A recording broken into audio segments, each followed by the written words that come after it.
Good morning mga tao, Luzon, Visayas, Mindanao. Magandang umaga sa inyong lahat.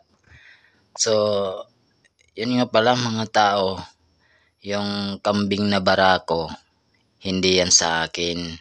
So, yung binilhan ko ng kambing na babae, sa kanya yung barako na yon. So, doon ako bumili ng babaeng kambing. So, nagpagpintuhan kami.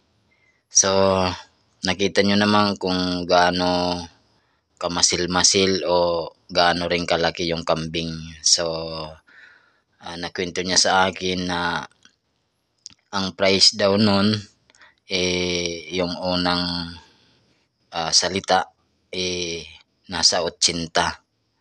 So, hindi rin yan sa kanya. Bago napunta sa kanya, yun lang nalaman niya na 80 daw yung halaga. So, sa madaling salita, umabot hanggang 60.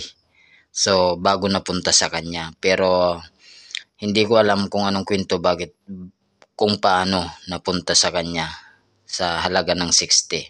So, kung may balag man kayong bilhin yon, so gaya ng gusto na magkaroon ng barakong kambing na ganong kalaki, pwede mo gawin din na panglahi o pangbulog.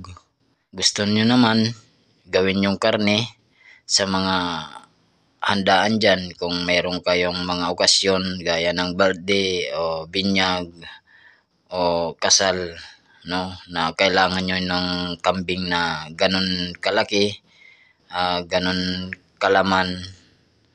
So, kasi alam naman natin yung mga native na kambing, no, alam naman natin na maliliit tapos mga payat. So, siyempre meron din may laman din yung kambing na mga native. Pero kung makikita nyo itong malaking kambing talaga na masil-masil talaga yung katawan, tapos malaki pa siya. So, kung gusto nyo,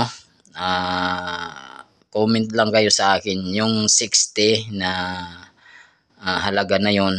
So, mababawasan pa natin dun. Magkikipag-usap tayo o tatawad tayo. So, yun, comment lang kayo kung gusto nyo yun. Pero kung hindi naman, ayun, na paliwanag ko lang sa inyo mga tao. So, yung bili ko ng kambing, hindi ko pa rin masabi kung magkano talaga ang presyo, kung magkano bili ko. Pero nabili ko siya buntis, 2 buwan.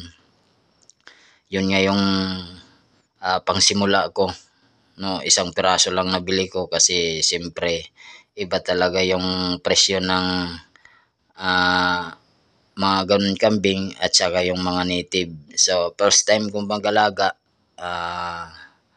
hindi ko pa alam kung paano kasi siyempre native at saka yung mga may lahi, magkaiba yata yung kanilang mga pangangatawan. Ito, malaki rin yan, no? Putang ina, laki naman pala. Malaki, no? Kaya tatanggal. Siguro, pag yan ibenta, nasa...